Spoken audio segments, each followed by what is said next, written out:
来看这帮的消息，台江雄鹰16对战统一赛以5-2拍赢。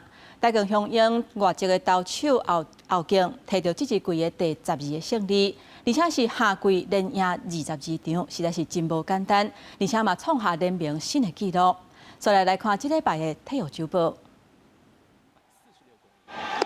这双打者回棒落空，遭到了3振。这粒正水的变化球，甲打者三振，但更向他们引导后进，则让对统一赛先发。虽然第一局就6分，因国要连续4局，3个人起来，3个人落，到第6局结果被攻等打。哇，这一棒再来看一下，在右外方向，真的是太夸张，主战。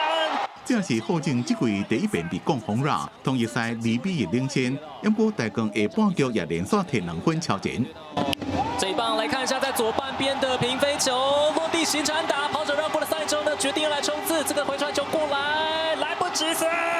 这场比赛后进倒班7局，但6K 被攻做5支安打，62分，算是优质的先发。比赛结束，台江5-2赢，后进摕到这季第12胜，加这季上等的4连败动来，也创跨季22连胜的联盟新纪录。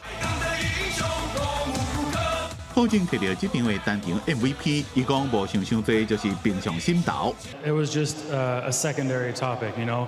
We're out here to win games, out here to focus pitch by pitch, inning by inning, and that's what I'm going to do. And the record is just a part of that. 后进自前年的8月2号开始就无投输过，迄当阵也搁伫咧乐天桃园。去年转战到台江了，到即嘛已经创30场先发不败纪录。后进拍破由统一赛传奇投手潘威伦所保持的跨季21连胜的纪录。礼拜比赛前，台江的球团举行表扬仪式，潘威伦也特别到场颁发手板，象征传承。记者综合报道。